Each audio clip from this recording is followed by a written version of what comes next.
Good morning.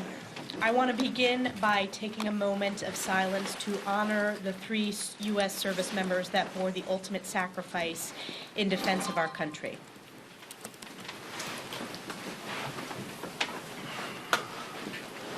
Thank you.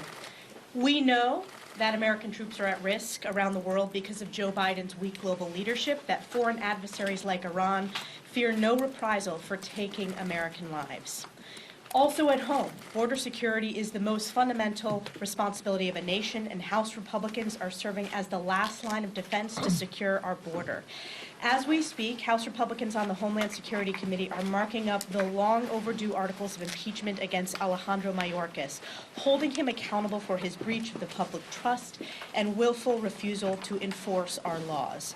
Mayorkas and Joe Biden have failed the American people, and Secretary Mayorkas is responsible for the devastation and destruction and the implementation of the failed Biden border policies that have led to a crisis in states and communities nationwide. Our country is experiencing a full-fledged invasion with illegal immigrants pouring across our borders in record numbers, encouraged by Joe Biden's open border policies. Since stepping foot in the Oval Office, there have been over 8.3 million illegal crossings nationwide. Over 360 of those individuals are on the terrorist watch list, and this crisis is not going away. December marked the highest single month of illegal immigrant encounters at our southern border in history. From the northern to the southern border, every single community has been turned into a border community and destroyed countless American families in the process, whether that's through fentanyl poisoning, rising crime, or displacing American students and taxpayers, like a school in New York. The Biden border crisis has created the most pressing humanitarian, national security, and homeland crisis in our nation's history. In the last 3 months, just in the northern border, which I represent in my district, the northern border has seen more illegal crossings than the total of both 2021 and 2022 combined. Yet you have far-left leaders like New York Governor Kathy Hochul trying to force New York taxpayers to shovel out $2.4 billion to subsidize Joe Biden's border crisis. Joe Biden, Mayorkas, and far-left Democrats have failed the American people, making their priorities crystal clear. Illegal immigrants come first, American families come last in Joe Biden's America. House Republicans will not sit idly by while Joe Biden and extreme Democrats refuse to do their job. In addition to pursuing the impeachment of Mayorkas, we are bringing 4 important bills to the floor this week committed to addressing Biden's border crisis. With that, I'm honored to pass it over to the Majority Whip, Tom Emmer. Today, the House Homeland Security Committee is going to mark up articles of impeachment against Secretary Mayorkas for willfully and systematically refusing to comply with the law and for breaching Americans' trust. These articles are the product of a deliberate, thoughtful, and fair investigation revealing that Secretary Mayorkas' failure to fulfill his oath of office has resulted in an historic border crisis costing thousands of lives. I first called for Secretary Mayorkas' impeachment last May, and I stand by that call today. Since Joe Biden and Secretary Mayorkas took office, there have been more than 8.3 million illegal crossings nationwide. There have been 1.7 million known gotaways. And by the way, those are just the ones we know about. Just last month, there were more than 302,000 illegal immigrants encountered at the southern border, the highest single month ever recorded. But the Biden administration's border crisis is not just about illegal immigration. It's about fentanyl. It's about human trafficking, and it's about our national security. These are the things that threaten the livelihood of every single American. And these are the things that Secretary Mayorkas has refused to address while simultaneously sending a message to the world that our borders are open, and if you choose to come here illegally, you will get released into the country with little or no chance of removal. After nearly a year-long investigation carried out by the Homeland Security Committee into the border crisis, a few things have become very clear. Number one, the crisis is intentional. Number two, Secretary Mayorkas is responsible. And number three, he must be held accountable. Secretary Mayorkas has had 3 years to either do his job, to protect our borders, or to resign. He should be resigning, but since he won't, and since he's failed to do his job, and I think willfully, it's time to impeach. And I turn it over to our speaker, Mike Johnson. Thanks, Tom. Thanks, Elise. Thanks to all of you for being here. There is an inescapable fact that all the American people know, everybody. It doesn't matter what political party you're in. Joe Biden and his administration have created a catastrophe on the border. Everybody knows it. The American people are demanding that we do something about it. We're trying. As you all well know, many months ago, the House Republican majority passed H.R. 2. That's our Secure the Border Act, which has all the necessary provisions to get this catastrophe under control. Why did we pass the legislation? We passed it because the president has refused to use his executive authority to reverse the catastrophe that he used his executive authority to create. That's the fact. We're desperate to try to get this done. We've been trying for 9 months, longer, to reverse the damage that they've done. The president has refused to act. It's been noted this morning, today, the Homeland Security Committee will take the next necessary step that's available to us, marking up and passing articles of impeachment for Secretary Mayorkas. He has presided over and helped usher in the largest illegal immigration catastrophe in our nation's history. It's not even close. Again, this is a self-evident truth that everyone knows. He has willfully undermined America's laws. He's made false statements to Congress and the American people. He made false statements to me personally in the Judiciary Committee many months ago. And he has handicapped law enforcement. Just last week, we received word that more than 302,000 illegal immigrants crossed our border in December alone. 302,000 in 1 month. It continues. But you know, that barely made headlines. Why? Because that's the new normal under Secretary Mayorkas' lack of leadership. And it is the result of a collection of deliberate policy choices by the Secretary and this administration. In fact, we've documented over 64 specific actions that the President and his administration have taken to undermine America's border security, starting within hours of President Biden's inauguration. Normally, presidents, as you know, use their first few days in office to set the tone for their entire term. He did that. On his first day, President Biden effectively dissolved our borders, and Secretary Mayorkas rolled out a welcome mat to millions and millions of illegal immigrants. And that's what we've seen for the past 3 years. It was just 4 months into his term as the Secretary of the Department of Homeland Security that Mr. Mayorkas appeared before us in the Judiciary Committee. And I told him on that day in a clip that many people have seen that he needed to prepare his resume because it became immediately apparent to us that he was not doing his job. In fact, he was undermining the very system that he was supposed to administer. Now the president, this is laughable. The president is trying to flip the script. He wants to try to blame House Republicans in some way for the national security and humanitarian catastrophes that he caused.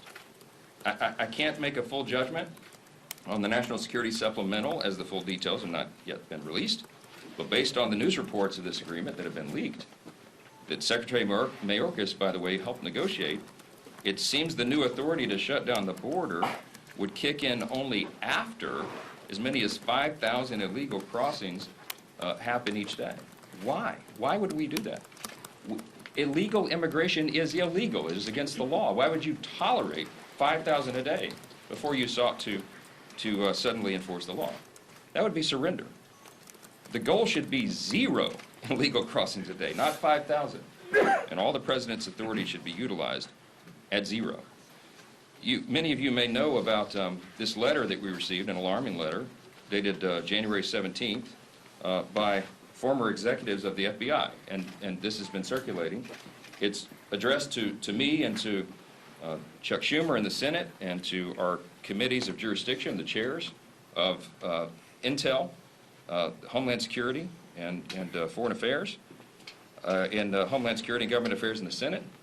And it begins, dear Mr. Speaker and Chairman leaders, as former senior executives of the Federal Bureau of Investigation with deep experience combating dangers to the nation, we write to express our concern about a current specific threat that may be one of the most pernicious ever to menace the United States. This is a long letter, but I want to read you a couple of excerpts. The threat we call out today is new and unfamiliar. In its modern history, the U.S. has never suffered an invasion of the homeland, and yet one is unfolding now. Military-aged men from across the globe many from countries or regions not friendly to the United States, are landing in waves on our soil by the thousands, not by splashing ashore from a ship or parachuting from a plane, but rather by foot across a border that has been accurately advertised around the world as largely unprotected, with ready access granted. It will be difficult to overstate the danger represented by the presence inside our borders of what is comparatively a multi-division army of young single adult males from hostile nations and regions whose background, intent, or allegiance is completely unknown. They include individuals encountered by border officials and then possibly released into the country, along with a shockingly high estimate of gotaways, meaning those who have entered and evaded apprehension. I'll read you just a few more lines. The country possesses dramatically diminished national security at this time because of this invasion, as our former FBI and intel officials said. They said, we would be remiss not to call out this potentially grave threat in most direct terms. The warning lights are blinking. Any violation of the nation's immigration laws increases risk, but the surge in numbers of single military-aged males descending upon American cities and towns is alarming and perilous. Additionally, they are not from terror-linked regions. They are not just from terror-linked regions, but from China and Russia as well. Hostile adversaries of the U.S. with aspirations to devastate national infrastructure. Last line, I'll quote them. The country has been invaded, an invasion that will continue as long as the nation's enemies perceive it will be tolerated. And it's signed by all these former officials of the FBI and intelligence. Listen, this is not a game. We took 64 House Republicans down to Eagle Pass, to the epicenter, the Del Rio sector, South Texas, January 3rd. And we talked to the border officials there. We talked to the sheriffs who were given the impossible task of trying to patrol these areas that they have jurisdiction over. We talked to the state officials in Texas, and what they told us there is that at the Del Rio sector, by way of example, 60 to 70% of the people that cross there are single adult males within these ages, maybe 18 to 40. We saw this with our own two eyes. We talked to the people on the ground. We have an unmitigated crisis. The president can take executive authority immediately, and he's pretending as though he does not know that. It's outrageous. The American people are demanding action. We are going to deliver it in every way we possibly can, and we'll continue on that course. I'd be happy to take a few questions. Speaker Thompson, given what you know about what Senate Republicans are negotiating regarding the border, is that a non-starter for Republicans in the House? Well, we haven't seen any bill text yet. We've been waiting, I think, 2 months now on that. You know, it's hard to make a judgment about something you haven't seen. All we know is the reports and rumors, I suppose, that have been leaked. I hope some of this is not true. But from what we've seen, clearly, what's been suggested is in this bill is not enough to secure the border. And we have to insist. We have a responsibility, a duty to the American people to insist that the border catastrophe is ended. And just trying to whitewash that or do something for political purposes that it appears that may be is not going to cut it, and that's a non-starter in the House. Mr. Speaker, the former president has made it clear that he doesn't want you guys to move forward on this, and judging by his comments, he clearly wants to campaign on this issue. Have you spoken to him about the Senate proposal, and are you simply trying to kill this to help him out in the campaign? No, Manu, that's absurd. We have a responsibility here to do our duty. Our duty is to do right by the American people, to protect the people. The first and most important job of the federal government is to protect its citizens. We're not doing that under President Biden. We have only a tiny, as you know, razor thin, actually a one-vote majority right now in the House. Our majority is small. We only have it in one chamber, but we're trying to use every ounce of leverage that we have to make sure that this issue is addressed. I have talked to former President Trump about this issue at length, and he understands that. He understands that we have a responsibility to do here. The president, of course, President Trump, wants to secure the country. President Trump is the one that talked about border security before anyone else did. He ran on, as you remember, building the wall. Why? Because he saw this catastrophe coming. He knew that if we did not get control of it, we would be in this situation. And that's why President Trump took executive actions. He used his executive authority to get that system under control. President Biden came in reflexively and did exactly the opposite, and that is what has caused this crisis. It is well documented. I'm happy to share with you all, if you haven't seen it yet, our documentation of the 64 actions they've taken. At least half of those, more than half, could be immediately reversed with the stroke of a pen. And Joe Biden refuses to do it, and it is outrageous to us. Yes, ma'am. Last Second row. question. Second row. Yes, ma'am. On the tax deal negotiated by Chairman Smith, several pro-life organizations have come out in support of the deal, specifically because of the child tax credit provision. I was wondering what you think about the CTC as a pro-life policy and of the expansion as supporting pro-life goals. Yeah, I saw that, and they make a very good point. We want to do well by families, and I commend Chairman Smith and the Ways and Means Committee for all the hard work they've done in putting that together. We had a long discussion about it in our Republican conference meeting within the last hour, and there's a lot of good progress towards that. And so I don't have anything to announce at the moment, but we do hope to be able to present a very clear picture here very soon. Lots of members are engaged on this, lots of them from the pro-life caucus to everybody across the spectrum understand what this means for small businesses, for all the great benefits that are in the bill, and we're working towards a consensus on that, and we'll give you more news soon. Thank you all so much. Appreciate you being here. Happy birthday to you. Happy birthday. Birthday. Happy birthday.